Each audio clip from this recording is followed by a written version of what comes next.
সালাম তো আমিও আমার ভাই বোনকে দিচ্ছি, তাহলে মিডিয়া কাদের পকেটে? এটা আপনারা অনলাইন ঘাটেন, আপনারা একটু দেখেন, আপনারা নিজেদের গায়ে যদি পড়ে তাইলে একটু বিশ্লেষণ করেন, আর নিজেদের গায়ে যদি না পড়ে তাইলে আপনারা একটু অনুধাবন করেন আপনাদের কারা এটা দিচ্ছে।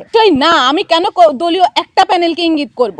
আমি তো একজনকে দেখছি না অনলাইনে, আমি তো অনেকগুলা দলীয় প্যানেলকে অনলাইনে দেখছি, তাই না? আমি যোগ্য প্রার্থীর বাহিরে অন্য কিছু অনলাইনে দেখছি। 5ই আগস্টের পরে নতুন করে দলের ক্ষমতা বলে অনেকে হেভিওয়েট হয়ে গেছে, কিন্তু তার আগে যারা শিক্ষার্থীদের হয়ে কাজ করেছে, শিক্ষার্থীদের পক্ষে সবসময় কণ্ঠস্বর তুলেছে, তাদের কোনো মিডিয়া হাইপই নেই, তাদের কোনো মিডিয়া কভারেজই নেই। বাংলাদেশের স্বাধীনতা সংগ্রামে সকল সম্প্রদায়ের স্টেক স্বীকার না করেন, যেটি ঐতিহাসিকভাবে স্বীকৃত, তাহলে এটি আসলে আমি বলবো যে তার বা ওই প্যানেলের আসলে ডাকসু নির্বাচন করার যোগ্যতাই নেই। সামাজিক যোগাযোগ মাধ্যমে এর প্রতিবাদ জানিয়েছি এবং আমরা রাজু ভাস্কর্যে দাঁড়িয়ে সরাসরি প্রতিবাদ জানিয়েছি যে একজন উপদেষ্টা, আইন উপদেষ্টা, তিনি ফেসবুকে পোস্ট দিয়ে নিন্দা জানাচ্ছেন। তো নিন্দা যদি তিনি জানান তাহলে কাজ করার দায়িত্ব কার, ইমপ্লিমেন্ট করার দায়িত্ব কার? আসলে এই সরকারে আসলে যারা উপদেষ্টা হিসেবে গেছেন তারা কোন কোটায় কিভাবে গিয়েছেন আমরা তো জানি না। তাদের যে যোগ্যতা, পলিটিক্যাল নলেজ, সেটা অনেক কম। তাদের বিগত সময়ের কথাবার্তা কিংবা তাদের কাজে আমরা তার প্রমাণ পেয়েছি।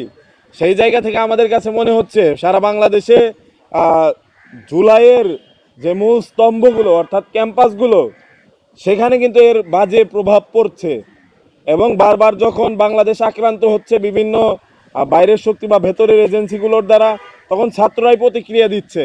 প্রত্যেকটি ক্যাম্পাসে যারা এই ঘটনাগুলো ঘটছে তার কিন্তু প্রভাব পড়ছে, ছাত্ররা রিয়্যাক্ট করছে। যদি বড় ধরনের রিয়াকশন এখানে হয়ে যায় তাহলে আর ডাকসুর পরিবেশ থাকবে না।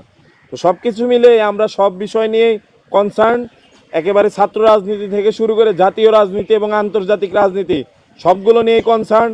আমরা চাই অতি দ্রুত সময়ের মধ্যে, যে নির্ধারিত সময় দেওয়া হয়েছে, একদম নিরপেক্ষভাবে ডাকসু, রাকসু, চাকসু, জাকসু সহ সকল ছাত্র সংসদ নির্বাচন হোক। বিশ্ববিদ্যালয় ক্যাম্পাসে ছাত্র সংসদ নির্বাচনের প্রস্তুতি চলছে। তো সেই মুহূর্তে এই ধরনের ঘটনা কিন্তু আসলে ইঙ্গিত দেয় যেন ছাত্ররা আবার বিভাজিত হয়ে যায় এবং ক্যাম্পাসগুলো উত্তপ্ত হয়ে যায়, ফলশ্রুতিতে আর যেন নির্বাচনের পরিবেশ না থাকে।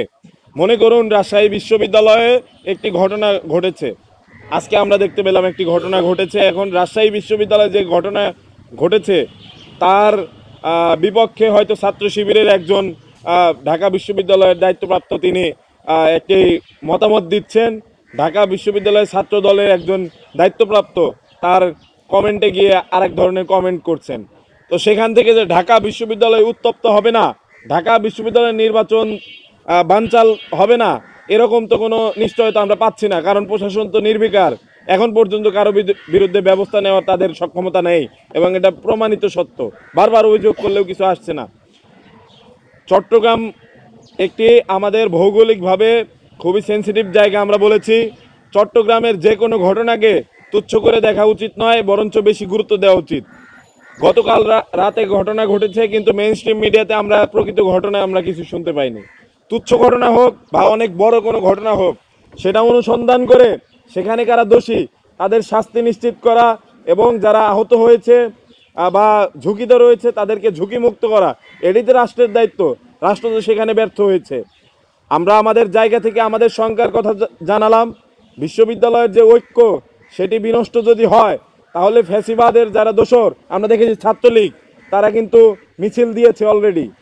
তো সেই জায়গা থেকে আমাদের কাছে মনে হচ্ছে এখানে আসলে খুব বাজে একটি ইঙ্গিত রয়েছে আমাদের সাধারণ শিক্ষার্থীদের জন্য এবং ঢাকা বিশ্ববিদ্যালয় সহ প্রত্যেক বিশ্ববিদ্যালয় শিক্ষার্থীদের এখন অনেক বেশি সচেতন থাকা প্রয়োজন।